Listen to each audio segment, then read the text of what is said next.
Hello साथियों, कैसे हैं आप लोग। उम्मीद करता हूँ स्वस्थ होंगे, मस्त होंगे। आज हमारा मॉक नंबर 5 होने जा रहा है। इसको हम बहुत अच्छे से करेंगे। ठीक है, आप लोग जानते हैं इस तरह से जो क्वेश्चंस होते हैं किसमें, उस मॉडल पेपर में। मैं इन क्वेश्चंस को कैसे यहाँ पर इस तरह से निकाल के रखता हूँ ताकि आप लोगों को भी समझ में आए और मैं भी आपको अच्छे से एक्सप्लेन कर पाऊँ।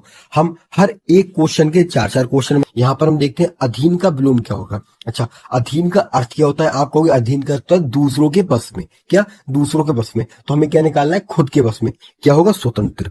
के स्वतंत्र का अर्थ क्या होता है, खुद के बस में। अच्छा, बाकी ये परितंत्र की बात करते हुए क्या हो जाएगा, आप कहोगे ये इसका अधीन का पर्यायवाची हो जाएगा। परितंत्र किसका, अधीन का पर्यायवाची आप लगा दोगे। ठीक है, और बात करें क्या, अधिपित। अधिपित का क्या होगा, अधिपित कहते हैं किसको, स्वामी को कहते हैं। अधिपित किसको, स्वामी को कहते हैं। ठीक है, और नियंत्रित किसको कहते हैं, तो आप कहोगे जिसके जिसके पास मतलब जिसे कंट्रोल दिया जाए उसे नियंत्रित कहते हैं। तो ये सब नहीं होंगे, तो यहाँ पर हमें स्वतंत्र निकालना था। ओके, नेक्स्ट चलते हैं। निम्नलिखित में से कौन सा वर्ण अल्पप्राण और अघोष और स्पर्श वर्ग में है। अच्छा, स्पर्श वर्ग में कौन कौन सा, तो पहले अल्पप्राण देखते हैं। अल्पप्राण कौन कौन से होते हैं, आप कहोगे पहले तो हम वर्ग लिखते हैं, 1 2 3 4 और 5। तो अल्पप्राण का कौन कौन से वर्ग होता है, आप कहोगे भैया इसका होता है पहला, तीसरा और पांचवा। ठीक है, ओके। और बाकी दूसरा और चौथा कौन सा होता है, आप कहोगे महाप्राण का होता है, महाप्राण का। अच्छा, अघोष कौन कौन से होते हैं, आप कहोगे भैया अघोष कौन कौन से होते हैं, आप कहोगे सघोष तो होते हैं कौन से, सघोष होते हैं 3 4 5। और अघोष कौन से होते हैं, पहला और दूसरा, ये हो जाएंगे अघोष। तो ठीक है, यहाँ पर देख लीजिए कॉमन कौन सा, देखो दो तो होगा नहीं, तो दो ये यहाँ भी नहीं होगा। Common number A. ए वर्ग में मतलब पहले वर्ग में कौन सा आएगा, तो का आता है। आप कहोगे हाँ भैया पहले वर्ग में का आता है। खा कौन से में, दूसरे में आता है, खा नहीं होगा। द नहीं आता है, वह नहीं आता, ये कोई सा नहीं होगा। ठीक है, ऑप्शन नंबर ए हमारा बिल्कुल ठीक हो जाएगा। आप लोग समझ पाए होंगे, उम्मीद करता हूँ। राजपुत्र में कौन सा समाज है, जल्दी से बता देंगे कि राजपुत्र में कौन सा समास है। आप कहोगे भैया राजपुत्र में राजा का पुत्र, क्या हो गया इसका अर्थ, राजा का पुत्र, अर्थात तत्पुरुष समास हो जाएगा। कौन सा हो जाएगा, तत्पुरुष समास हो जाएगा। यहाँ पर क्या है, यहाँ संबंध कारक है। ठीक है, क्या है, और जितने भी कारक होते हैं वो सब किस में आते हैं, आप कहोगे तत्पुरुष में आते हैं। यहाँ पर कौन सा है, संबंध कारक है, क्योंकि राजा का पुत्र, का की के। अच्छा, ये कौन से संबंध कारक में आते हैं, आप लोग जानते हैं। अच्छा, और यहाँ पर मैं एक चीज और बताऊंगा आपको, कौन सा, आप बात करोगे कर्मधारय की। तो कर्मधारय क्या होता है, ये विशेषण की विशेषता बताता है। किसकी विशेष की विशेषता बताता है। जैसे मैं यहाँ पर लिखता हूँ कर्मधारय में, मैं आपको बार बार देता हूँ उसका उदाहरण, काली मिर्च। 1 मिनट, काली मिर्च लिख लेते हैं हम यहाँ पर, क्या, काली मिर्च। ठीक है, तो ये क्या होगा, मिर्च कैसी है, तो आप क्या कहोगे मिर्च काली है। मिर्च कैसी है, मिर्च काली है। तो मिर्च क्या है, विशेषता क्या है, काली। तो ये क्या हो जाएगा, ये कर्मधारय। कर्म अगले पे चलते हैं। निराश में उपसर्ग क्या है, निराश में उपसर्ग क्या है, आप अच्छे से जानते हैं। निर है, आस है, या सा है, या निरा है। तो जल्दी से पहले इसका संधि विच्छेद करें हम लोग। ठीक है, तो आप इसको कैसे कह सकते हो, आप कह सकते हो, हम इसको लिख सकते हैं, लिखिए एक बार, निर निर्धन आशा। ठीक है, आप इसका संधि ऐसे कर सकते हैं। इसमें कौन सी विसर्ग संधि है, अच्छा विसर्ग क्यों है, तो हम इसको ऐसे भी तो लिख सकते हैं। ठीक है, निर्धन आशा, जैसे विसर्ग संधि हो जाएगी। तो हमारा ऑप्शन नंबर कौन सा हो जाएगा, इसमें जल्दी से देखिए इसमें कौन सा ऑप्शन है, मुझे तो यहाँ पे कोई ऑप्शन ही नहीं दिख रहा। ओके, यहाँ पर ये राग गलत लग गया है। ठीक है, इस वाले को कट कर देना और यहाँ पर ये लिख लेना आप। ठीक है, ये ऑप्शन में मतलब टाइपिंग में मिस्टेक हो गई, आप लिख सकते हैं आराम से। क्या, आप कह दोगे भैया इसमें जो होगा वो निर होगा, निर, और रा पे हलंत। ठीक है, बालक खेलता है में कौन सा काल होगा, तो आप सीधे सीधे कह दोगे भैया बालक खेलता है में वर्तमान काल होगा। कौन सा होगा, आप कहोगे भैया वर्तमान काल होगा। खेलता है अंत में ता है, ती है, ते है, ये क्या होते हैं, ये सामान्य वर्तमान काल के रूप होते हैं। अच्छा, नेक्स्ट चलते हैं।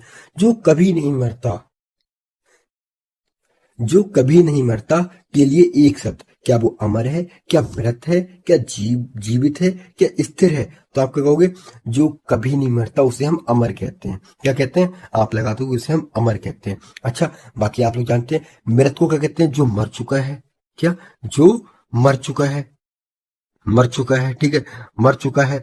अच्छा, जीवित जानते हैं आप लोग, हाँ कह दोगे, जो अभी जिंदा है। स्थिर को जानते हैं आप लोग, क्या कहते हैं, हाँ जो एक जगह रुका है, एक जगह रुका है। ठीक है, नेक्स्ट चलते हैं। दूध का जाल छाछ में दूध का जला, सॉरी, दूध का जला छाछ भी फूंक फूंक कर पीता है। तो दूध का जला छाछ भी फूंक फूंक कर पीता है, इसको हम कैसे करेंगे? तो आप कहोगे भैया ये क्या हो जाएगा, आप जल्दी से बताइए इसमें। एक बार देखिए, सावधान व्यक्ति होगा, डरपोक होगा, या फिर आलसी होगा, क्या होगा इसमें? तो आप कहोगे ये एक लोकोक्ति है, लोकोक्ति। तो इसमें सावधान व्यक्ति हो जाएगा, जो एक बार दूध से जला है ना, तो दोबारा किसको, छाछ को भी फूंक फूंक के पिएगा। ठीक है, ये हो जाएगा, इसमें बहुत सतर्क व्यक्ति हो जाएगा। ठीक है, नेक्स्ट चलें क्या? ओके, नेक्स्ट चलते हैं। फल का बहुवचन क्या होगा? क्या आप कह सकते हो फलो, फलों को लाओ? तो ये तो तिर्यक रूप हो जाएगा। आप तिर्यक रूप जानते हैं ना, जिसके अंदर आप जैसे फलो है, फलों के साथ में आप जैसे बहुवचन वो होता है जिसके साथ में आप कारक का यूज बिना करे वाक्य को बनाते हैं। कारक कैसे, काकी के, ताती ते, और माँ, में, ने, ये सब होते हैं। तो आप कभी भी कोई भी वाक्य बिना कारक के फलों के साथ नहीं बना सकते। आपको कहना पड़ेगा फलों को लाओ, फलो लाओ, ये शब्द नहीं बनेगा, कोई वाक्य नहीं बनेगा। फलो उठाओ नहीं बनेगा, फलों को उठाओ, फलों को खाओ। ठीक है, मतलब आपको कारक लगाना पड़ेगा। तो ये तिर्यक रूप होता है, तिर्यक रूप की पहचान होती है। फले कोई शब्द नहीं होता है, फलो होगा नहीं और फलो होगा नहीं। फल का बहुवचन फल ही होता है। ठीक है, फल खा लो, ठीक है, तो इसका फल ही हो जाएगा। आप जानते हैं अच्छे से, फल ही हो जाएगा इसका। ठीक है, नेक्स्ट चलते हैं। निम्न में से कौन सी बोली पश्चिमी हिंदी उपभाषा के अंतर्गत आती है? कौन सी आती है? आपको भैया आप जल्दी से लगा दोगे, इसकी आती है ब्रज भाषा की। कौन से? ब्रज भाषा। अच्छा, और यहाँ पर हम देखें, ये क्या पश्चिमी हिंदी प्रमुख है, ये अवधि कहाँ की? तो आप क्या कहोगे, अवधि है पूर्वी। क्या है? पूर्वी हिंदी, पूर्वी हिंदी हो जाएगी ये। अच्छा, और बात करें मैथिली कहाँ की है? तो मैथिली आप जानते हो बिहारी हिंदी है। कौन सी? बिहारी हिंदी हो जाएगी ये। नेक्स्ट चलें क्या? अच्छा, मगही कहाँ की है? मगही कौन सी हो जाएगी? तो आप कहोगे भैया ये भी बिहारी है। कौन सी? ये भी बिहारी हिंदी है, ये भी बिहारी हिंदी हो जाएगी। ठीक है, तो आप कह रहे हो भैया मैथिली और मगही दोनों बिहारी हिंदी के अंतर्गत आती हैं। ओके, राम ने पानी पिया में कारक क्या है? राम ने, कर्ता ने, तो कर्ता ने कार्य किया ना, आपको सही दिख गया, पहले दिख गया। कर्ता ने कर्म को, जैसे हम कहते हैं ना, कर्ता ने कर्म को करण से के द्वारा, संप्रदान को के लिए, ठीक है, अपादान से अलग, अपादान से अलग, ठीक है, अपदान से अलग होता है। और क्या संबंध में होता है? काकी के, ताती ते, नानी ने। ठीक है, अधिकरण आप जानते हैं मे पर, जैसे डाली पर चिड़िया बैठी है, घर में कोई बैठा है, ठीक है, इस तरह से संबोधन हे हो, ये सब कारक होते हैं। तो आप यहाँ पर समझ गए कौन सा कारक है यहाँ पे? कर्ता ने, कर्ता ने हो जाएगा। अच्छा, यहाँ पर हम बात करें कि अगर कर्म कहते तो क्या कहते? पानी को पिया, पानी को पिया, पानी को पिया होता तो कर्म कारक हो जाता। अगर हम करण सिद्ध करते तो से और द्वारा होता है। मैंने बता दिया आपको संबंध, तो आपको बता ही दिया काकी के। ठीक है, काकी के जो भी आते हैं। नेक्स्ट चलते हैं। अज्ञानी का अर्थ क्या होता है? अब बताइए अज्ञानी का अर्थ क्या होता है? तो आप जल्दी से कह दोगे भैया अज्ञानी का क्या अर्थ होता है? आप कहोगे जो ज्ञानहीन हो, जो ज्ञानहीन हो उसे हम क्या कहते हैं? अज्ञानी कहते हैं। अच्छा, कमल का पर्यायवाची क्या होगा? तो बताइए, कुसुम होगा क्या? कुसुम होगा क्या? जल्दी से बताइए। अच्छा, कुसुम किसको होता है? कुसुम तो पुष्प को कहते हैं, पुष्प कुसुम, पुष्प कुसुम को कहते हैं। फूल के सामान्य पर्यायवाची हैं, ये भी पुष्प कुसुम सामान्य है। गुलाब तो होगा ही नहीं, तो इसका हो जाएगा पद्म हो जाएगा। क्या हो जाएगा? आप कहते हो भैया इसका पद्म हो जाएगा। ठीक है, आप लोग समझ गए क्या? बहुत अच्छे से समझ गए होंगे उम्मीद। निम्न में से तत्सम और तद्भव का सही युग्म कौन सा है? अच्छा, तत्सम आप जानते हैं, आप कहोगे हाँ भैया संस्कृत के शब्द, ये क्या है? ये हिंदी के शब्द हैं। ठीक है, तो कौन सा है? अग्निया की बात करेंगे, हाँ भैया दोनों एक दूसरे के तत्सम और तद्भव है। रात्रि, रात्रि ये अशुद्ध वर्तनी हो जाएगी। सूर्य प्रभाकर ये पर्यायवाची हो जाएंगे। कर्ण और कान और ये भी हो जाएंगे। तो हमारा option number A, option number 2 और सॉरी 4 दोनों ठीक है। ठीक है, लेकिन पेपर में आपको दोनों नहीं मिलेंगे, एक ही मिलेगा। या आरडब्ल्यू के मॉक टेस्ट में उन लोगों ने डबल रख दिया है ऑप्शन, कोई बात नहीं है, ताकि आप लोग पहचान कर सकें कि आप पहचान कर पा रहे हैं या नहीं। जल पीना क्रिया का प्रकार है। अच्छा, हम क्या करते हैं? हम क्या लगा के देखते हैं किससे? क्रिया से पहले, कि हमें जवाब मिल रहा है नहीं मिल रहा है, तो यहाँ पर लगा के देखते हैं हम क्रिया। तो अगर जवाब मिलेगा हमें तो सकर्मक होगी, नहीं मिलेगा तो अकर्मक होगी। तो हम लगा सकते हैं क्या पीना, क्या पीना, तो क्या दूध पीना, जल पीना, कुछ पीना होगा। हाँ, जहां कर्म मतलब यहाँ पर कर्म क्या है, तो यहाँ पर हमें मतलब कर्म मिल रहा है, ठीक है, तो सकर्मक हो जाएगी। ठीक है, कुछ पीने का जवाब मिल रहा है हमको, कुछ तो मिल रहा है कि क्या पीना है। ठीक है, नेक्स्ट चलते हैं। सुंदरता किस प्रकार की संज्ञा है? तो सुंदरता क्या है? आप कहोगे सुंदरता, क्या सुंदरता व्यक्ति लगा सकते हैं? भाववाचक संज्ञा को पहचानने का तरीका होता है उसके आगे व्यक्ति लगाकर देख लो, लग रहा है तो वो भाववाचक संज्ञा नहीं है। ठीक है, तो ये क्या हो जाएगी? भाववाचक। सुंदरता क्या हो जाएगी? भाववाचक संज्ञा हो जाएगी। ठीक है, अच्छा यहीं पर आषाढ़ का एक दिन नाटक के लेखक कौन है? तो आषाढ़ का एक दिन नाटक के लेखक कौन है? तो आप भैया सीधे सीधे बता दोगे कौन हो जाएंगे इसके, जल्दी से बताइए। आप कहोगे मोहन राकेश। कौन? मोहन राकेश इसके लेखक हो जाएंगे। ठीक है, नेक्स्ट चलते हैं। अगला देखिए कौन सा है, 1 मिनट। ओके, धीरे धीरे, सॉरी, धीरे कौन सा भेद है? धीरे कौन सा शब्द भेद है? तो धीरे कौन सा शब्द भेद हो जाएगा? संज्ञा हो जाएगा, सर्वनाम हो जाएगा, क्रिया विशेषण हो जाएगा। तो आपको भैया ये क्रिया विशेषण हो जाएगा। क्या? ये क्रिया का बता रहा है कि क्रिया कैसे हो रही है, धीरे हो रही है या तेज हो रही है। तो आप यहाँ पर क्रिया विशेषण लगा दोगे कि क्रिया कैसे हो रही है? भैया क्रिया धीरे हो रही है। क्रिया कैसे हो रही है? क्रिया धीरे हो रही है। ठीक है, नेक्स्ट चलें क्या? ओके, नेक्स्ट चलते हैं। बड़ा किस प्रकार का शब्द है? संज्ञा है, विशेषण है? आप कहोगे भैया ये एक विशेषण है। ठीक है, ये एक विशेषण हो जाएगा। नेक्स्ट चलें क्या? ओके, ठाकुर का स्त्रीलिंग क्या होगा? ठीक है, तो आप इसमें क्या राइन, आइन, क्या आइन लगाकर, आइन, इसमें आप आइन प्रत्यय को लगाकर आप चेक कर सकते हैं कि इसमें कौन सा होगा। तो आप बताइए कौन सा होगा? ठाकुर का हो जाएगा ठकुर आइन। ठीक है, अगर ठकुरानी कहेंगे तो ये अशुद्ध हो जाएगा, ठकुरायण अशुद्ध हो जाएगा। ठीक है, अब बताइए इन दोनों में से कौन सा है? ठकुराइन, ठकुराइन, ये तो मुझे सेम ही लग रहा है दोनों ऑप्शन। ओके, ये भी ठीक है। ओके, ये भी ठीक है, ये भी ठीक है, दोनों सेम लिख दिया। ठीक है, बाकी कोई दिक्कत नहीं है, ठकुराइन। ठीक है, नेक्स्ट चलते हैं। कोई अगर चेंजिंग लगे तो बताना, नहीं चेंजिंग नहीं है, सेम ही है। ओके, कब कौन सा अव्यय है? कब संबंधवाचक है? कब प्रश्नवाचक है? कब निश्चयवाचक है? कब क्या है? विस्मयवाचक है? तो जल्दी से बताएंगे। तो आपको भैया कब क्या है? प्रश्नवाचक है। हम प्रश्न कर रहे हैं कब, कब पूछे आ रहा है। अच्छा, संबंधवाचक क्या होता है? आपको भैया जो और सो होता है। क्या? जो और सो होता है। ठीक है, अच्छा निश्चयवाचक क्या होता है? यह वह होता है। क्या होता है? यह और वह होता है। विस्मयवाचक क्या होता है? आप लोग बहुत अच्छे से जानते हैं, अरे वाह, ये सब होते हैं विषमवाचक। ठीक है, नेक्स्ट चलते हैं जिसमें ये चिन्ह है। ठीक है, चलेंगे। ओके, वह रणभूमि में शत्रुओं का संहार करता हुआ आगे बढ़ा, इसमें कौन सा रस है? तो आप कहोगे वीर रस हो जाएगा, आप देखते ही लगा दोगे, इसमें कुछ और लगाने की जरूरत ही नहीं है। अच्छा, करुण रस में क्या होता है? यहाँ पर शोक होता है, शोक होता है। अच्छा, रौद्र रस में क्या होता है? यहाँ पर क्रोध होता है। क्या होता है? क्रोध होता है। ठीक है, अद्भुत रस में क्या होता है? यहाँ पर विस्मय होता है। क्या? विस्मय, विस्मय। ठीक है, समझ गए। नेक्स्ट, जो सुख चाहे जीव का सो करी सेवा राम, तुलसी कठिन जगत में सच्चा केवल नाम, किस छंद का उदाहरण है? तो जल्दी से बताइए किस छंद का उदाहरण हो जाएगा। आप यहाँ पर जल्दी से पहचानने की कोशिश करेंगे। अच्छा, क्या होता है? यहाँ पर चौपाई की बात करें हम तो चौपाई में कितनी 16 मात्राएं होती है, कितनी 16 मात्राएं होती हैं। ठीक है, और हम बात करें इसमें दोहा में कितनी होती है? आप कहोगे भैया दोहा में कितनी? 13 13, मतलब इसमें 1 2 3 ऐसे करके लिखते हैं हम, इसके 1 2 3 और 4, ये इसके दोहा के 4 मतलब लाइनें हो गई। ये भी देखो 1 2 3 और 4 हो गई। तो इसमें पहले में और तीसरे में कितनी कितनी होती हैं? तो आप कह दो भैया इसके पहले और तीसरे में 13 13 मात्राएं होती हैं, और दूसरे और चौथे में कितनी होती हैं? आपको 11 11 मात्राएं होती हैं। दूसरे और चौथे में कितनी? 11 11 मात्राएं होती हैं। तो यहाँ पर मात्राएं आप लोग गिन लेंगे, एक बार आप लोग गिन लेंगे तो मात्रा आप बहुत अच्छे से गिन पाएंगे। गिन के देखें, क्या गिन के देखें? आप लोग गिन लेंगे, आप कहोगे भैया हम गिन लेंगे, तो ये दोहा हो जाएगा। ठीक है, ये दोहा हो जाएगा। अच्छा, रूला की बात करें तो रूला में कितनी होती है? आप कहोगे इसमें 24 मात्राएं होती हैं। कितनी होती है? 24 होती हैं। इसमें मैंने आपको बताई थी 16 होती है। ठीक है, अच्छा सवैया क्या होता है? सवैया बड़लेख छंद होता है। ठीक है, बड़लेख छंद। ठीक है, नेक्स्ट है क्या?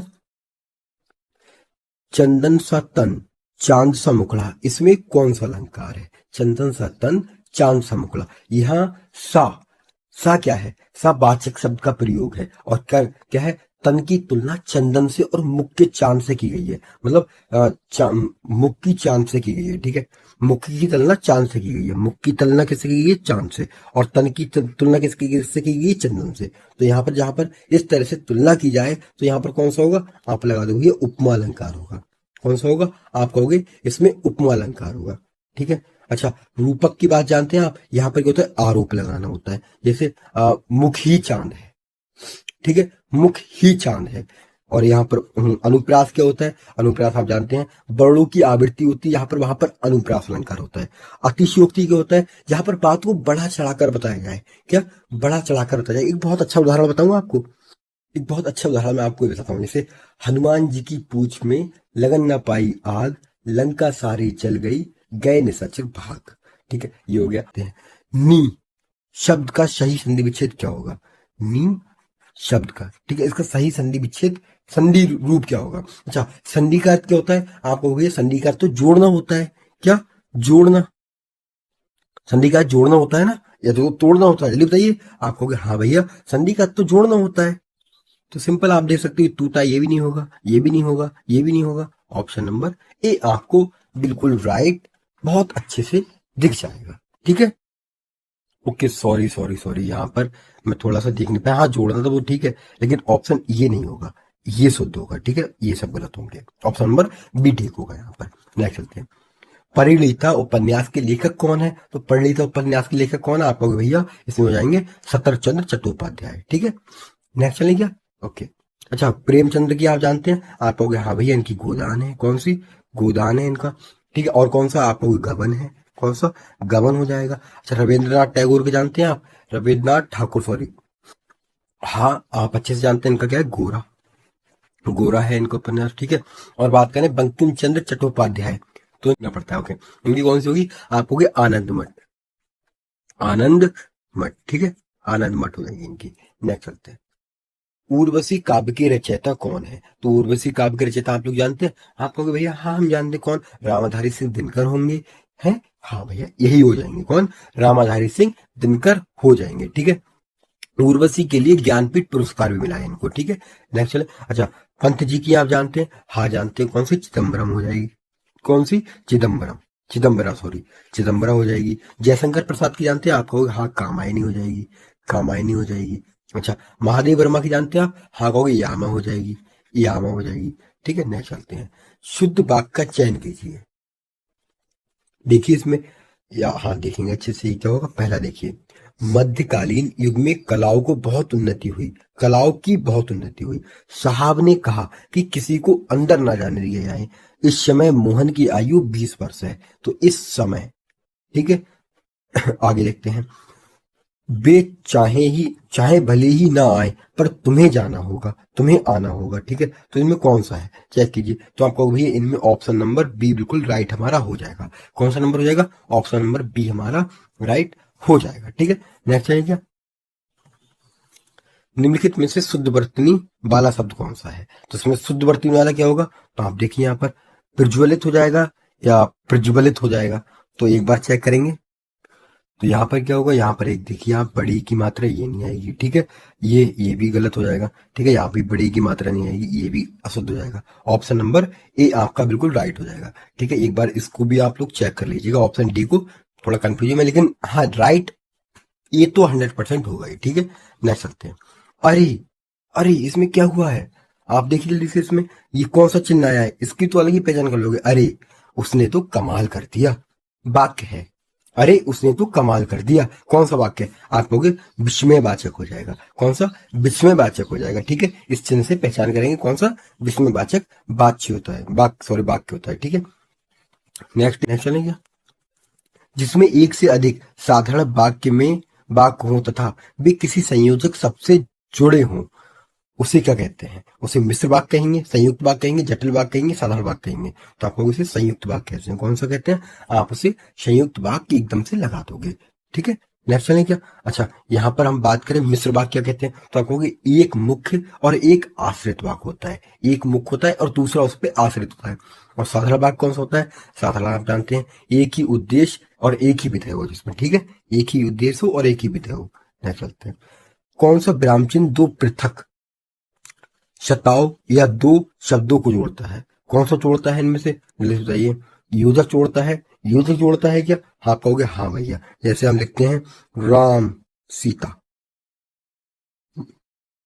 माता पिता, जो कि किसमें आते हैं? द्वंद्व समास में आते हैं। ठीक है, नेक्स्ट चलते हैं।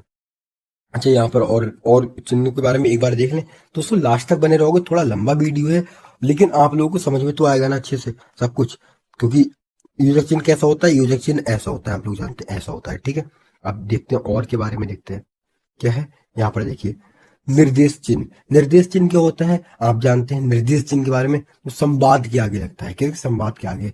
और विवरण चिन्ह कौन सा होता है आप कहोगे, सूचना देने के लिए लगता है, ठीक है। और आवरण कौन सा होता है, आवरण आप लोग बताइए जल्दी से, आवरण चिन्ह कौन सा होता है। तो आप कहोगे जो हम ऐसे करके लगाते हैं अवतरण चिन्ह, वो अवतरण चिन्ह होता है। किस विकल्प में शब्द श्रुति शम भिन्नार्थक का सही अर्थ भेद है, तो किसमें हो जाएगा जल्दी से देखेंगे। तो आप यहाँ पर लगा दोगे भैया ऑप्शन नंबर सी हो जाएगा। कौन सा, शशधर, शशि शेख, शेखर और चांद शेख, ठीक है। यहाँ चलते हैं ना, यहाँ पर गद्यांश है, ठीक है। ये हमारे एग्जाम में जरूर आता है, यहाँ पर बहुत इंपोर्टेंट है ये। और यहाँ पर हमारे कम से कम 8 से 10 नंबर पक्के करा गया था, कितने, 8 से 10 नंबर, ठीक है। तो गद्यांश को जरूर करना सीखिए, कैसे करते हैं एक बार इसको पढ़ लेंगे आप लोग अच्छे से, क्योंकि मैं पढ़ूंगा वीडियो बहुत लंबा होगा। एक बार आप वीडियो रोक के पढ़ लीजिएगा, मैं आगे बस आंसर बताता हूँ, ठीक है। इसमें कहोगे इनमें मनुष्य की दीर्घकालीन कातर प्रार्थना का उज्जवल फल कौन सा है, तो कौन सा था आप कहोगे, इसमें कौन सा हो जाएगा लिखा, ये आप कहोगे अंधकार से जूझने की संकल्प की जीत, ठीक है। ऑप्शन नंबर सी ठीक हो जाएगा। नेक्स्ट चलते हैं, जूझना का पर्यायवाची नहीं है, जूझना का पर्यायवाची कौन सा नहीं है, तो इसमें कौन सा जाएगा, जुझार उसका पर्यायवाची नहीं है, संघर्ष पर्यायवाची है, ठीक है। उजलना, ठीक है, पर्यायवाची है। और झगड़ना भी उसका पर्यायवाची हो जाएगा, कौन सा नहीं है, जुझार उसका पर्यायवाची नहीं होगा। नेक्स्ट चलें क्या, ओके। किस मनुष्य का मनुष्यत्व है, किस मनुष्य का मनुष्यत्व है, ठीक है। किसमें किसमें हो जाएगा, इसमें किसमें हो जाएगा मनुष्य का मनुष्यत्व, तो आप बताएंगे जल्दी से, आप करेंगे भैया इसमें जाएगा अंधकार से जूझने में, किसमें है, अंधकार से जूझने में। गद्यांश के लिए प्रयुक्त शीर्षक का चयन कीजिए, गद्यांश के लिए प्रयुक्त शीर्षक का चयन कीजिए। 1 मिनट 35 के बाद डायरेक्ट 37 आ गया, ओके कोई नहीं, एक क्वेश्चन नहीं लिखा गया शायद। तो अंधकार से जूझने का संकल्प इसमें हो जाएगा, ठीक है। अंधकार से जूझने का संकल्प इसमें हो जाएगा। ओके साथियों, हिंदी हमारी होती है खत्म, और अब हमारे क्या आते हैं, अब हमारे आते हैं जीके जीएस, या जीके जीएस, ठीक है। जीके जीएस आते हैं, ठीक है। जीके जीएस को करते हैं अपने आराम से। अब बस लास्ट में और मैंने थोड़ी सी वीडियो वाली, इनको हम थोड़ा जल्दी जल्दी कर लेंगे, ओके। भारत के मुख्य चुनाव आयुक्त और चुनाव आयुक्तों की नियुक्ति कौन करता है, तो आप कहोगे भारत का राष्ट्रपति करता है। कौन करता है, भारत का राष्ट्रपति करता है। अच्छा, संविधान के कौन से आर्टिकल में, आप कहोगे 324 324 में, ठीक है, 324 में है, ठीक है। के तहत बिहार की पंचायत और नगर पालिकाओं में महिलाओं का कितना आरक्षण दिया जाता है, महिलाओं को कितना देते हैं, आप कहोगे 50% आरक्षण देते हैं, ठीक है। नेक्स्ट चलते हैं, अगला देखते हैं, अगला क्या है क्वेश्चन, 1 मिनट, ओके। निम्न में से कौन सा युग्म सही सम्मेलन नहीं है, कौन सा सही नहीं है। पानीपत का युद्ध 1526 में होता, आप कहोगे हाँ भैया 1526 में होता। क्या खानवा का युद्ध 1527 में होता, आप कहोगे हाँ भैया 1527 में होता। क्या घग्गर का युद्ध, घग्गर का युद्ध किसमें, 1529 में, तो आप कहोगे हाँ भैया हुआ था। अब यहाँ पे डबल ऑप्शन है, एक को काट देंगे, ठीक है। क्या है, चंदोरी का युद्ध 1530 में हुआ था, कहोगे अरे भैया ये तो 1528 में हुआ था। कब हुआ था, आप कहोगे 1528 में हुआ था। तो ऑप्शन हमारा कौन सा हो जाएगा, ऑप्शन नंबर डी हम लगा देंगे, ठीक है। नेक्स्ट चलते हैं, वह कौन सा स्थान है जहां अंतिम मुगल सम्राट बहादुर शाह जफर की मृत्यु हुई थी, तो जफर की मृत्यु कहां पे हुई थी, आप कहोगे 1857 के विद्रोह के बाद अंग्रेजों ने उन्हें म्यांमार के बर्मा की राजधानी कौन सी थी, रंगून थी ना, रंगून में निर्वासित कर दिया था, ठीक है। यहाँ पर कहां पर, रंगून में हुई थी इसकी, ठीक है। नेक्स्ट चलेंगे, ओके। निम्नलिखित में से किसने पॉलिटिक्स इन इंडिया पुस्तक लिखी है, तो किसने लिखी है, आप कहोगे रजनी कोठरी ने लिखी है। किसने, रजनी कोठरी ने लिखी है, ओके। नेक्स्ट चलें क्या, अच्छा यहाँ पर हम बात करें MS श्रीनिवासन, इन्हें कौन सी पुस्तक लिखी है, आपको कॉस्ट इन मॉडर्न इंडिया, ठीक है। और आशीष नंदी ने कौन सी लिखी है, तो आप बता दोगे, आप कहोगे मनोवैज्ञानिक और राजनैतिक विश्लेषण, ठीक है। नेक्स्ट चलते हैं, सूर्य के चारों ओर एक परिक्रमा के लिए निम्न में से कौन सा एक ग्रह अधिकतम समय लेता है, सबसे ज्यादा समय कौन सा लेता है, तो आप बता दोगे, आप क्या कहोगे, इसमें भैया बृहस्पति सबसे ज्यादा समय लेता है, बृहस्पति। अच्छा, पृथ्वी कितना लेती है, आप कहोगे 365 दिन लेती है, कितना, 365 दिन लेती है। अच्छा, और मंगल कितना लेता है, तो आप कहोगे मंगल भैया 687 लेता है, ठीक है, 687 दिन। और बात करें शुक्र कितना लेता है, तो शुक्र लगभग 225 दिन लेता है। और बात करें मंगल बृहस्पति कितना लेता है, तो आपको लगभग 12 वर्ष लेता है। कितना? 12 वर्ष लेता है। ठीक है, लगभग 12 वर्ष लेता है। नेक्स्ट चलते हैं। पर्वत और घाटियों किस संचलन से बनते हैं? पर्वत और घाटियां किसके संचलन से बनते हैं? तो किसके से बनते हैं? आप कहोगे क्षैतिज संचलन से। किसके? क्षैतिज संचलन से। ठीक है, नेक्स्ट चलें क्या? ओके। निम्नलिखित पर्वतों शिखरों में कौन सा एक भारत में अवस्थित नहीं है? तो भारत में इसमें से कौन सा नहीं हो जाएगा? तो आप कहोगे इसमें कौन सा? गोसाई थान भारत में नहीं है। गोसाई थान कहाँ पे है फिर? आप कहोगे कहाँ पे? चीन में है। कहाँ पे? चीन में स्थित है। ठीक है, नेक्स्ट चलें क्या? ओके। अंतरराष्ट्रीय अर्थशास्त्र और इम्पॉसिबल ट्रिनिटी के अनुसार कोई देश निम्नलिखित में से किस नीतिगत उद्देश्यों के संयोजक को एक साथ प्राप्त नहीं कर सकता? तो कौन सा नहीं कर सकता? आप कहोगे भैया इसका देखिए जल्दी से एक बार, तो आप कहोगे ऑप्शन नंबर ए बिल्कुल ठीक हो जाएगा। नेक्स्ट चलते हैं। मार्शल लर्नर शर्त के अनुसार मुद्रा अवमूल्यन से व्यापार संतुलन में तभी सुधार होगा जब निर्यात और आयात की मूल लोन का योग कैसा होगा? शून्य के बराबर होगा, एक से कम होगा, एक से अधिक, या एक के बराबर होगा। तो आपका कहोगे एक से अधिक होगा। कितना? एक से अधिक होगा। ठीक रहेगा ये ऑप्शन? ठीक, आप कहोगे हाँ भैया बिल्कुल ठीक रहेगा। नेक्स्ट, श्वेत क्रांति का संबंध भारत में किस क्षेत्र से है? तो आप कहोगे दुग्ध के उत्पादन से किसका है? श्वेत क्रांति का संबंध है। अच्छा, यहाँ पर आप बता सकते हैं कि इसके मतलब इसके जनक किसको कहते हैं? तो आप कहोगे हाँ भैया बता सकते हैं। कौन? बर्गिज कुरियन। बर्गिज कुरियन। कौन हो जाएंगे? बर्गिज कुरियन। ठीक है, कुरियन। वाणिज्य एवं उद्योग महासंघ FICCI का गठन किस वर्ष किया गया था? तो आपको 1927 में इसका गठन किया गया था। कब किया गया था? 1927 में किया गया था। ठीक है, नेक्स्ट चलते हैं। बैंकिंग क्षेत्र में IFSC कोड कितने अंकों का होता है? ठीक है, मुझे याद था कोड तो मैंने बस लिख के गिन लिया। एक स्वस्थ, अच्छा यहाँ पर और देख लेते हैं ना पीछे। 10 अंकों का क्या होता है आप बताइए जल्दी से? तो कहोगे पैन कार्ड का अंक 10 अंकों का होता है। 12 अंकों का क्या होता है? तो आप कहोगे हमारा आधार कार्ड होता है। ये होता है पैन कार्ड होता है। ठीक है, आधार पैन। समझ गए आप लोग? ठीक है, याद रहेंगे भैया आज पर हमेशा। एक स्वस्थ मनुष्य का सामान्य रक्तचाप कितना होता है? तो आप बताएंगे 120 से 80 mmHg। ठीक है, इतना होता है। नेक्स्ट चलते हैं। किस धातु को सुरक्षित रखने के लिए कोरोसिन, एक्चुअली क्या है मेरा सबसे कमजोर जो सब्जेक्ट है वो साइंस है। कौन सा है? साइंस है, इसलिए मैं कभी इसको एक्सप्लेन नहीं कर सकता, ना बता सकता। किस धातु को सुरक्षित रखने के लिए कोरोसिन में डुबो कर रखा जाता है? कोरोसिन किसको कहते हैं? मिट्टी का तेल। कोरोसिन किसको कहते हैं? मिट्टी का तेल। किसको? आप कहोगे सोडियम को रखते हैं। किसको रखते हैं? सोडियम को रखते हैं। ठीक है, 1 मिनट की पेन का थोड़ा साइज बढ़ा दूंगे। ओके, ठीक है, हाँ नेक्स्ट चलते हैं। नौचंदी मेला उत्तर प्रदेश में कहाँ लगता है? तो नौचंदी मेला मेरठ कह दोगे आप। कहाँ कह दोगे? आपको भैया मेरठ में लगता है। अच्छा, सहारनपुर में कौन सा लगता है? आप कहोगे शाकुंभरी देवी मेला लगता है। कौन सा? शाकुंभरी मेला देवी मेला लगता है। ठीक है, याद रहेगा। नेक्स्ट चलते हैं। राई लोक नृत्य का संबंध उत्तर प्रदेश के किस क्षेत्र से है? राई लोक नृत्य किससे हो जाएगा? आप कहोगे ये किससे हो जाएगा? बुंदेलखंड क्षेत्र से हो जाएगा। किससे? बुंदेलखंड क्षेत्र से हो जाएगा। अच्छा, कजरी, कजरी कहाँ से हो जाएगा? आपको पूर्वी से कौन सा होगा? कजरी होगा। कौन सा?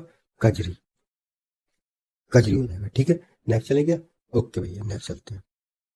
इंटरनेट पर मौजूदा प्रत्येक कंप्यूटर या डिवाइस की एक विशिष्ट पहचान होती है, उसमें क्या होता है? विशिष्ट पहचान क्या होती है आप बताएंगे जरा? इसमें आईपी एड्रेस। क्या होता है? आईपी एड्रेस विशिष्ट पहचान होती है। ठीक है, और जो मैक एड्रेस क्या होता है? आपको ये हार्डवेयर का पता होता है। ठीक है, और क्या होता है? यूआरएल क्या होता है? ये वेबसाइट का पता होता है। नेक्स्ट चलते हैं। वह कौन सा सॉफ्टवेयर है जो उपयोगताओं द्वारा कीबोर्ड पर दबाई गई हर कुंजी को रिकॉर्ड करता है? कौन सा सॉफ्टवेयर होता है बताइए जल्दी से? तो आपको होता है कीलॉन्गर। कौन सा? कीलॉन्गर होता है। कौन सा? कीलॉन्गर। क्या वॉर में क्या होता है? आप कहोगे खुद की कॉपी बनाने वाला वायरस, वो खुद की कॉपीज बनाता रहता है। ठीक है, वो वायरस होता है। ठीक है, नेक्स्ट चलें क्या? ओके, नेक्स्ट चलते हैं। टू किल अ मॉकिंग बर्ड उपन्यास, मॉकिंग बर्ड उपन्यास के रचयिता कौन है? तो बताइए कौन है? आप कहोगे इसमें कौन हो जाएंगे? हार्पर ली हो जाएंगे। कौन हो जाएंगे? हार्पर ली हो जाएंगे। नेक्स्ट चलें क्या? ओके, और देखें क्या? ओके, देखते हैं भैया, अगला देखते हैं। कुख्यात आतंकवादी संगठन बोको हरम का संबंध मुख्य रूप से किस अफ्रीकी देश से है? कौन से अफ्रीकी देश से हो जाएगा? तो आप कहोगे नाइजीरिया से। किससे? नाइजीरिया से हो जाएगा। किसका? बोको हराम का। ठीक है, नेक्स्ट चलेगा। ओके, चीन की प्रौद्योगिकी कंपनी, ये क्या हो जाएगा? ये क्या लिखा है? ये लिखा है बाइट डांस।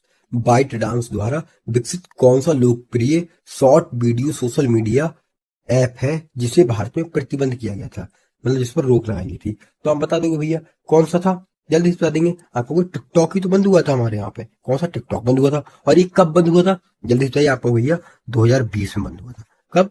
2020 में बंद कर दिया गया था भारत सरकार के द्वारा। नहीं चलते हैं। भारत का प्रसिद्ध ऐतिहासिक स्मारक और संग्रहालय विक्टोरिया मेमोरियल किस राज्य में स्थित है? तो ये किस में हो जाएगा? बता देंगे आपको। पश्चिम बंगाल में है। कहां पर है? पश्चिम बंगाल में। ठीक है, महारानी विक्टोरिया की याद में बना था ये। भारत के पड़ोसी देश चीन की आधिकारिक मुद्रा क्या है? सब जानते हैं, बहुत अच्छे से जानते हैं। चीन की मुद्रा क्या है आपको भैया? रोनबिनी है। कौन सी है? रोनबिनी। अच्छा, येन कहाँ की है? आपको भैया जापान की है। कहाँ की? जापान की। वॉन कहाँ की है? वॉन कोरिया की हो जाएगी। कहाँ की? कोरिया की हो जाएगी। ठीक है, डॉलर कहाँ की? आपको अमेरिका और भी बहुत सारी जगहों के डॉलर है। ठीक है, अमेरिका। नेक्स्ट, इटली की राजधानी कौन सी है? तो इटली की राजधानी कौन सी होगी? आप कहोगे रोम जो है वो इटली की राजधानी है। कौन सी? रोम इटली की राजधानी है। अच्छा, पेरिस की राजधानी क्या है? पेरिस कहाँ की राजधानी है? अर्थात मतलब, तो पेरिस कहाँ की है? आप कहोगे फ्रांस की है। कहाँ की है? फ्रांस की हो जाएगी। अच्छा, मैड्रिड कहाँ की है ये? तो आप कहोगे ये स्पेन की है। कहाँ की है? आप लगा दोगे स्पेन की। ठीक है, स्पेन लगा दोगे। और एथेंस कहाँ की है? आप कहोगे ग्रीस की है। कहाँ की है? ग्रीस। 1 मिनट। ग्रीस। ठीक है, ग्रीस समझ आएंगे आप। नेक्स्ट, विश्व स्वास्थ्य संगठन WHO की स्थापना किस उपलक्ष्य में विश्व स्वास्थ्य दिवस प्रतिवर्ष किस तिथि को मनाया जाता है? तो कब मनाया जाता है आप बताइए जल्दी से। आप कह दो भैया ये हम मनाते हैं कब? 7 अप्रैल को। कब मनाते हैं? 7 अप्रैल को। अच्छा, इसकी स्थापना कब हुई थी? तो आप क्या कहोगे? इसकी 7 अप्रैल 1948 को हुई थी। कब? 7 अप्रैल 1948 को इसकी स्थापना हुई थी। ठीक है। अच्छा, 1 मई को क्या मनाते हैं हम? तो आप कहोगे मजदूर दिवस। क्या? मजदूर दिवस। और बताइए 21 जून को क्या मनाते हैं हम? तो आपको कहोगे योग दिवस। क्या? योग दिवस। ठीक है। और अब बताइए 1 दिसंबर को क्या मनाते हैं हम? तो आपको कहोगे भैया हम एड्स दिवस। कौन सा? एड्स दिवस। ठीक है, सब याद रहेंगे। नहीं चलते हैं।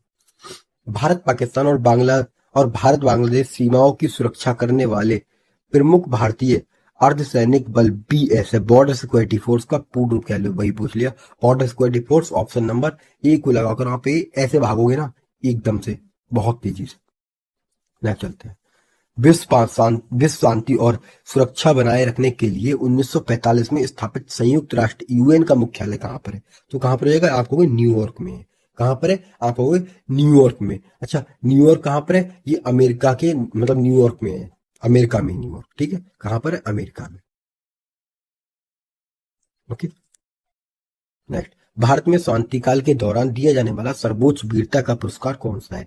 शांति के दौरान दिया जाने वाला, तो आपको कौन सा कहोगे? आपको भाई हो जाएगा अशोक चक्र। अशोक चक्र किसके लिए है? तो आप कहोगे शांति के लिए। अच्छा, यहाँ पर मैं आपको और बताऊं, परमवीर चक्र कब दिया जाता है? आप कहोगे युद्ध काल का सर्वोच्च पुरस्कार है परमवीर चक्र। ठीक है, ना चलते हैं। पृथ्वी के वायुमंडल की किस परत में ओजोन परत पाई जाती है? किसमें पाई जाती है? आप कहोगे समतल मंडल में। किसमें? समतल मंडल में पाई जाती है। ठीक है, नेक्स्ट चलें क्या? ओके, चलते हैं।